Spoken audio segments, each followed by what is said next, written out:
Super Smash Bros. Ultimate came out in 2018, and 3 years later, they finished the whole DLC in the game. What is DLC? It stands for downloadable content. So, in this video, I'm going to talk about the DLC in Super Smash Bros. Ultimate, and it won't be a review of the game. That will be in a future video. So, let's begin. Masahiro Sakurai, the director of the game, wanted to make DLC. In fact, the first DLC was announced in a Nintendo Direct a month before the game came out, so it was expected to add more content to the game. The DLC contains 2 Fighters Pass with different characters. Thankfully, they finished Volume 2 back in October to get the last DLC character. The first DLC character that got announced was Piranha Plant. When it was shown, I thought it was a joke. It didn't even look like a fighter. Which, yeah, people are going to be disappointed for not having Waluigi as a fighter than Piranha Plant being a fighter in the game. Well, Sakurai chose Piranha Plant because he wanted to have someone different. And I understand. Compared to other Mario enemies like Goomba, Koopa Troopa, Lakitu, etc., they don't have variety of moves. Piranha Plant does. So it was the first DLC character, though Piranha Plant can be received as a free bonus after registering the game by the end of January 2019 and a release for purchase after. The first Fighters Pass introduced 5 new characters: Joker from Persona 5, Hero from Dragon Quest, Banjo-Kazooie, Terry from Fatal Fury, and Bilith from Fire Emblem. Let's start off with Joker, which when it was announced I was kinda clueless because I didn't know much of the series. Well, thanks to one of my followers on Discord, the reason why Joker was chosen for a fighter because Sakurai really loved Persona 5 game, so Joker was added, which I'm fine with that choice since I had to get Persona 5 before I played Joker in Smash Bros. Next up is Hero from Dragon Quest. First off, kind of a generic name.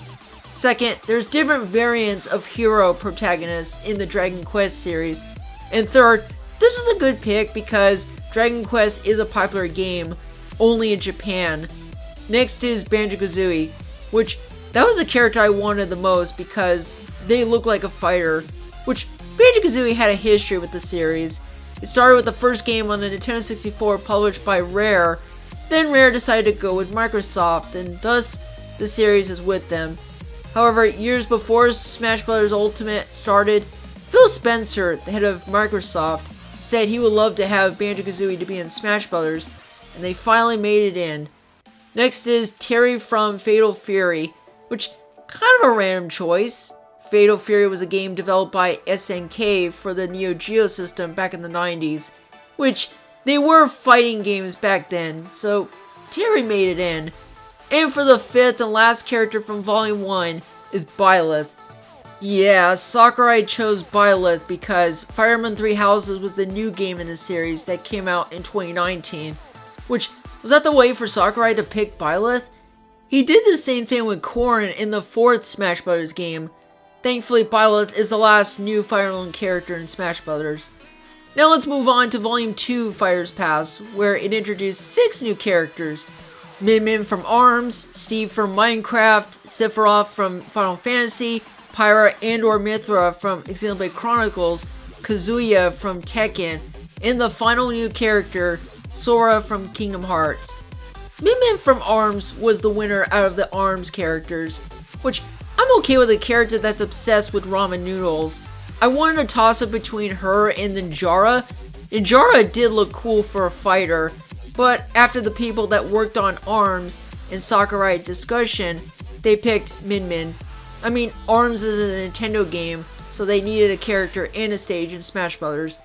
Now to Steve from Minecraft, which that one was obvious. Minecraft is a popular game that first came out on desktop computers, then made it into video game systems. And yes, Minecraft is on Nintendo, Wii U, 3DS, and Switch. So Steve, or different variants of Minecraft characters, are in Smash Bros. Am I mad that Sakurai picked Steve in Smash Bros? No, I feel like it was a choice for a game that's popular, not Nintendo related. Next is Sephiroth from Final Fantasy, which a fine choice, making a second Final Fantasy character in Smash Bros. Since Cloud.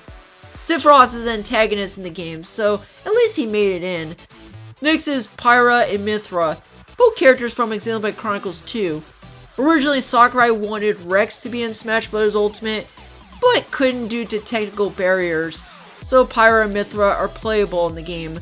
Next is Kazuya from Tekken. Tekken series is developed by Bandai Namco, which Bandai Namco did work on Smash Bros. Ultimate, which it was a good thing to add a Tekken character. Plus, Pac-Man's a fighter and he's from Bandai Namco, so yeah, Kazuya was added. But I know he's famous for a Tekken fighter more than Heihachi, but still, keep it as is. And for the last, Sora from Kingdom Hearts. Yeah, it was pretty obvious because Sakurai's company is called Sora too. Aside from the coincidence, people online really wanted Sora ever since the fighter ballot in 2015, which, with a Keyblade in his hand, he looks like a fighter. And no shock that Kingdom Hearts is owned by Square Enix, the same publishers that did Final Fantasy and Dragon Quest. So Sora finally made it in after those years, and I'm happy to include him since I played Kingdom Hearts games this year. So yeah, that is all the DLC characters in Super Smash Bros. Ultimate. After 3 years, Sakurai has made the biggest rosters of the series to date. As of now, it is unclear if there's going to be a new Smash Bros. Game after Ultimate. And for a chance to reach 100 fighters, only time will tell.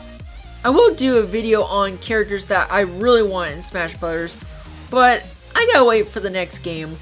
Still, I wanted to do a video after wrapping up all the DLC characters. That is all for the video. Now I can move on to other videos for the month of December. I'll see you guys next week.